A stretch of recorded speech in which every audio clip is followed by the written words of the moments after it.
السلام علیکم ناظرین، آج کی ویڈیو میں ہم بتائیں گے کہ ذیابطیس کیا ہے، یہ کن لوگوں کو ہو سکتی ہے، اس کی وجوہات کیا ہیں اور شوگر کا آسان گھریلو علاج کس طرح کیا جا سکتا ہے۔ میں ہوں آصف محمود چودھری، ہربلسٹ اینڈ کوچ۔ ناظرین، شوگر ایک ایسی بیماری ہے جو اگر لاحق ہو جائے تو ساری زندگی آپ کا پیچھا نہیں چھوڑتی۔ ہر سال لاکھوں افراد اس سے ہلاک ہو جاتے ہیں۔ ذیابطیس اس وقت پیدا ہوتی ہے جب جسم اپنے اندر موجود شکر یعنی گلوکوز کو حل کر کے خون میں شامل نہیں کر پاتا۔ اس کی پیچیدگی کی وجہ سے دل کے دورے، فالج، نابینا پن، گردے نکارہ ہونے اور پاؤں اور ٹانگیں کٹنے کا خطرہ بھی پیدا ہو سکتا ہے۔ اب سوال یہ پیدا ہوتا ہے کہ شوگر کیسے ہوتی ہے؟ تو سنیے، جب ہم کھانا کھاتے ہیں تو ہمارا جسم کاربوہائیڈریٹس کو شکر یعنی گلوکوز میں تبدیل کر دیتا ہے، جس کے بعد لبلبے میں پیدا ہونے والا ہارمون انسولین ہمارے جسم کے خلیوں کو ہدایت دیتا ہے کہ وہ توانائی کے حصول کے لیے اس شکر کو جذب کرے۔ شوگر کا مرض تب لاحق ہوتا ہے جب انسولین مناسب مقدار میں پیدا نہیں ہوتی یا کام نہیں کرتی، جس کی وجہ سے خون میں گلوکوز کی مقدار بڑھنا شروع ہو جاتی ہے۔ ناظرین، اگر کسی شخص کو شوگر ہو تو اس کی علامات یہ ہیں کہ اسے بہت زیادہ پیاس لگتی ہے، بھوک بڑھ جاتی ہے، بار بار پیشاب آتا ہے خصوصاً رات کے وقت۔ اس کے علاوہ تھکاوٹ محسوس ہوتی ہے، وزن میں نمایاں کمی دیکھنے میں آتی ہے، چیزیں دھندلی نظر آتی ہیں، زخموں کا نہ بھرنا اور ہاتھوں پیروں میں جلن یا سوئیاں چبھنے کا احساس ہوتا ہے۔ ناظرین، ذیابطیس کی دو اقسام ہیں،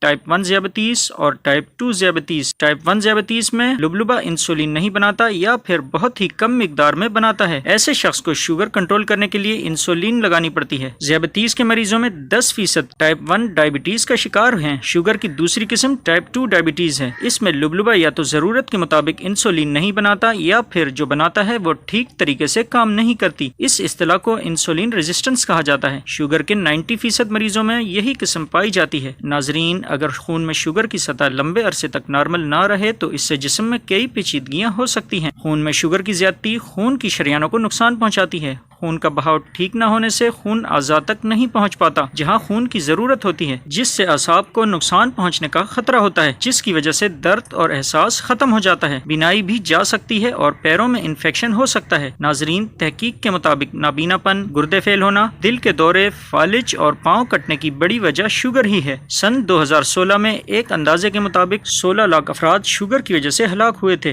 ناظرین، شوگر کو ختم تو نہیں کیا جا سکتا، لیکن احتیاطی تدابیر اور غذائی پرہیز کے ذریعے بغیر دواؤں کے ہی شوگر کو بآسانی کنٹرول کیا جا سکتا ہے۔ کھانا معمول سے کم کھائیں۔ 2 وقت کھانے کی بجائے اگر 4 سے 6 وقت کھائیں تو شوگر پر خاصا کنٹرول رہتا ہے۔ سفید آٹے اور چاول کی نسبت بغیر چھنا آٹا یا جو، بیسن، باجرے، مکئی کا ملٹی گرین آٹا زیادہ فائدہ مند ہے۔ ناظرین، جدید تحقیق کے مطابق کیٹو ڈائٹ یعنی لو کاربوہائیڈریٹس اور ہائی پروٹین والی غذائیں شوگر کو کنٹرول رکھنے میں مدد دیتی ہیں۔ پروٹین جسم میں کھانا ہضم ہونے کی رفتار کم کر دیتے ہیں، جس سے شوگر لیول نہیں بڑھتا، کیونکہ ان میں میگنیشیم، فائبر اور پروٹین پایا جاتا ہے جو شوگر کی سطح کو کم کرنے میں مدد دیتا ہے۔ مختلف میوہ جات بھی بلڈ شوگر کو متوازن رکھنے میں مدد دیتے ہیں۔ سبزیوں اور پھلوں کو اپنی خوراک کا حصہ بنائیں، یہ بلڈ شوگر کا لیول کم کرتے ہیں۔ زیادہ فائبر والی غذاؤں کا استعمال کریں، کیونکہ فائبر نظام انہضام کو سست کر دیتا ہے، جس سے شوگر لیول نہیں بڑھتا۔ پروسیس کیے گئے مشروبات سے مکمل پرہیز کریں، جن میں زیادہ مٹھاس اور کاربن ڈائی آکسائڈ پائی جاتی ہے۔ پروسیس فوڈز، بیکری کی اشیاء اور مٹھائیوں سے احتراز کریں۔ ناظرین، بھنڈی کے بیجوں میں شوگر کم کرنے کی صلاحیت ہوتی ہے۔ اس کے ساتھ ساتھ میٹھے کدو اور کدو بھی شوگر کے مریضوں کے لیے فائدہ مند ہیں۔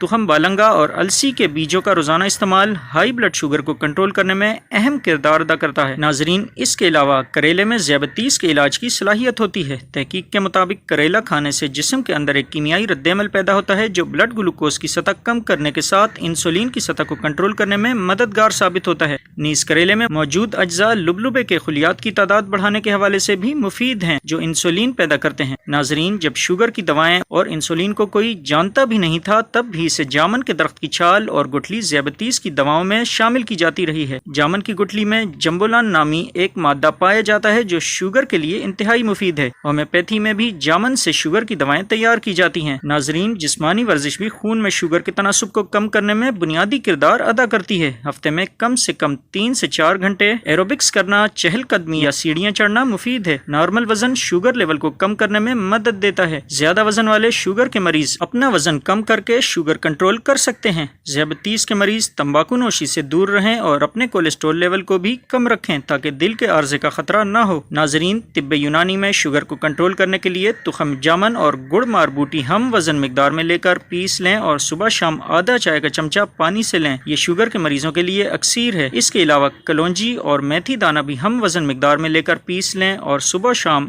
آدھا چائے کا چمچہ پانی سے کھائیں۔ یہ شوگر کے لیے انتہائی فائدہ مند ہے۔ جبکہ ہومیوپیتھی میں شوگر کے سدباب کے لیے سائزیجیم جمبولن، شعبے کی سائزیجیم، مسعود کمپنی کی HR1 نمبر اور کینٹ کی K5 نمبر شوگر کے لیے نہایت مفید ہے۔ ناظرین، تمام ہدایات پر عمل کرنے کے باوجود مریض کو آرام نہ آئے یا مرض کی شدت میں اضافہ ہو تو اپنے ڈاکٹر سے رجوع کریں۔